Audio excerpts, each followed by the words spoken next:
Good morning students. Standard 7 subject Gujarati વિષયમાં last time આપને 13 lesson ભમીએ ગુજરાતે દક્ષિણ ભણી આ પાઠનું રીડિંગ કર્યું હતું. આજે આપણે આ પાઠનું અભ્યાસના પ્રશ્ન જે છે તે જોવાના છે.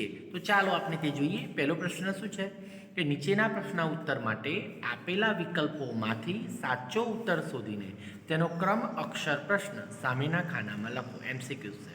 તો પહેલો પ્રશ્ન છે, સુરત શહેર કઈ નદીના કિનારે આવેલું છે? તો કઈ નદી આવશે? તાપી. કઈ નદી? તાપી નદીના કિનારે આવેલું છે. ચલો સેકન્ડ ક્વેશ્ચન જોઈએ. સેકન્ડ ક્વેશ્ચનમાં શું છે કે લાકડીના પુલ આગળ જહાજમાં બેસી મક્કે હજ કરવા કોણ ગયું હતું? ઔરંગઝેબ, અકબર, શાહજહાં કે જહાંગીર? કોણ આવશે? ઔરંગઝેબ. બરાબર ને? થર્ડ, ભારતમાં થર્મોપોલી તરીકે કયું સ્થળ જાણીતું છે? કતારગામ, બારડોલી, હરિપુરા કે વરાછા? તો શું આવશે? બારડોલી. ઓકે.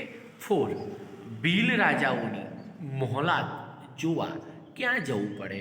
રાજપીપળા, સુરત, નર્મદાના જંગલોમાં કે સાતપુડાના ડુંગરોમાં? શું આવશે? રાજપીપળા જવું પડે. એનો આન્સર. ઓકે. ક્વેશ્ચન નંબર 2, નીચેના પ્રશ્નોના ઉત્તરો આપો. બરાબર. પહેલો પ્રશ્ન શું છે કે પાઠના પ્રારંભે આપેલા નકશામાં કયા કયા શહેરોના નામ છે? તો ચાલો જુઓ જોઈએ કયા કયા શહેરોના નામ છે. તમે શોધો તો હા, જો અહીંયા જવાબ આપણે લખ્યો છે કે પાઠના પ્રારંભે આપેલા નકશામાં આ શહેરોના નામ છે. એક અંકલેશ્વર, ભરૂચ, રાજપીપળા, સુરત, બારડોલી, કામરેજ, ડભોલી, સિંગનપોર, માંડવી, ભીમપોર, ડુમસ, હજીરા અને સોનગઢ. ઓકે. સેકન્ડ, તાપી નદીને કોની પુત્રી કહી છે?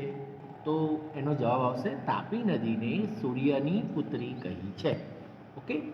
થર્ડ નંબરનો પ્રશ્ન જે છે એ છે અંગ્રેજોએ ખૂંટો બેસાડ્યો એટલે શું?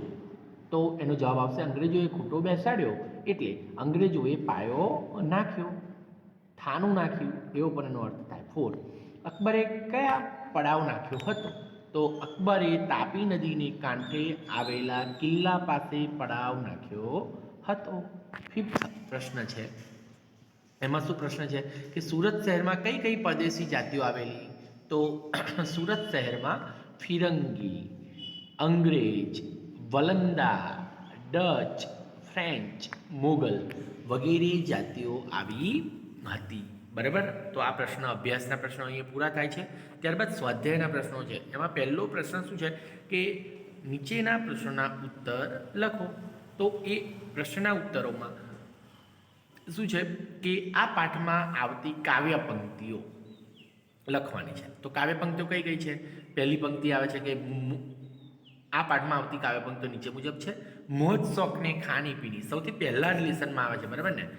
પહેલા પેજ પર આપણે જોઈ શકીએ છીએ જે પાઠ શરૂ થાય છે. બરાબર. ત્યારબાદ આપણે જો 19 પેજ ઉપર આપેલી છે મોજ શોખને ખાણી પીણી સુરતી લાલા સહેલાની વાડી વાડી લાડીમાં તે કીધી જિંદગી દૂરધાણી. બરાબર. આવી એક પંક્તિ છે. બીજી છે સોનાની મૂરત સુરત આ તે સા તુજ હાલ. પછી બીજી પંક્તિ કઈ છે કે વેડ, ડભોલી અને સિંગનપોર જતા આવતા થાય બપોર. ઓકે. સેકન્ડ, અહીં લેખકે મહાભારત સાથે સંકળાયેલા કયા સંદર્ભોનો ઉલ્લેખ કર્યો છે? ઓકે. તો એનો જવાબ શું લખીશું? અહીં લેખકે મહાભારત સાથે સંકળાયેલા આ સંદર્ભોનો ઉલ્લેખ કર્યો છે. કુરુક્ષેત્રનું મેદાન, પાંડવોની ગુફા, ભીમની ગદા, હેડંબાવર વગેરે. બરાબર ને? પછી ક્વેશ્ચન નંબર 3 છે.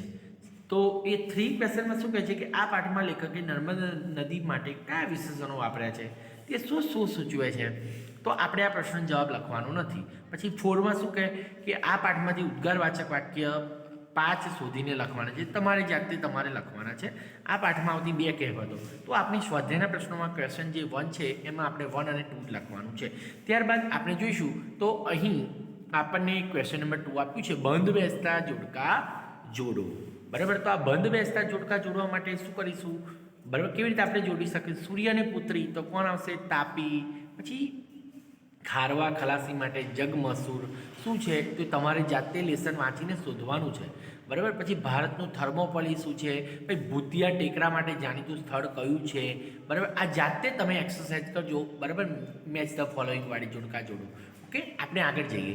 નીચેના વાક્યોમાંથી પ્રશ્નવાચક વિશેષણો શોધીને લખવાના છે.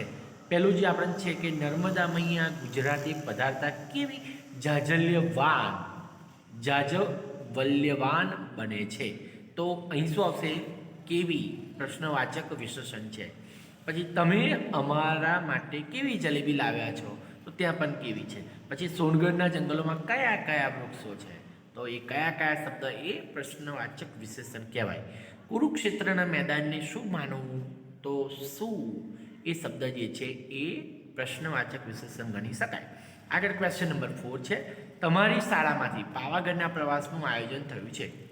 આ પ્રવાસમાં જવા માટે તમારા પિતાની મંજૂરી લેવા માટે તેમને પત્ર લખો. તો આ પત્રલેખન છે. તો આ પત્રલેખન આપણે જોઈશું. તો પત્રલેખન અહીં છે.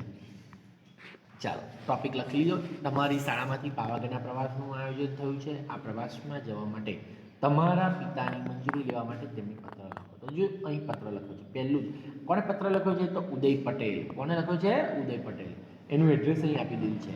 સેકન્ડ, અનુપમસિંહ છાત્રાલય હોસ્ટેલમાં રહે છે, વઘાસી રોડ, નડિયાદ, ઓગસ્ટ 4, 2015. બરાબર. એ હોસ્ટેલમાં રહીને એ હોસ્ટેલનું એડ્રેસ અહીંયા લખીને પછી એના પિતાને પત્ર કર્યો છે. તો અહીં જો પૂજ્ય પહેલાં કેવું સરસ વાત એને અહીંયા સંબોધન વાપર્યું, પૂજ્ય પિતાજી, સાદર પ્રણામ. બરાબર, પ્રણામ તો કરવા પડે, બરાબર ને. આગામી દિવાળી વેકેશનમાં શાળામાંથી પાવાગઢના પ્રવાસનું આયોજન કરવામાં આવ્યું છે. તમે રજા આપો તો મારી પણ જવાની ઈચ્છા છે. શું લખ્યું, વ્યવસ્થિત વાત કરે છે, જો ધીમે રહીને. બરાબર, ઈચ્છા છે. જો હું આ પ્રવાસમાં જોડાઉં તો મારે પ્રવાસ ફી પેટે ₹500 ભરવા પડશે. તમારી પરવાનગીનો પત્ર લખશો અને ₹500 મોકલશો. બરાબર. વાલીનો લેખિતમાં પત્ર શાળામાં રજૂ કરવાનો હોય, સંમતિ પત્ર તરત જ મોકલશોજી. બરાબર, શું કહે, મોકલશોજી એટલે મને તરત જ સંમતિ પત્ર મોકલી આપજો અને સાથે ₹500 પણ મોકલજો. બરાબર. આજ્ઞાંકિત, ઉદયના પ્રણામ. બરાબર. જો આપણે પપ્પા સાથે પરમિશન લેવાની છે પ્રવાસમાં જવાની. બરાબર, એટલે કેવા સરસ શબ્દ, પહેલાં તો પૂજ્ય પિતાજી, પછી સાદર પ્રણામ, અને કેવી ધીરે રહીને અહીંયા પત્રલેખનમાં એને લખ્યું છે. બરાબર. તો જેનાથી એના પિતા તૈયાર થઈ જાય કે સારું ચલો જજે. બરાબર. આવી રીતના આપણે પત્ર જ્યારે લખીએ તો ધ્યાન રાખવાનું છે. બરાબર.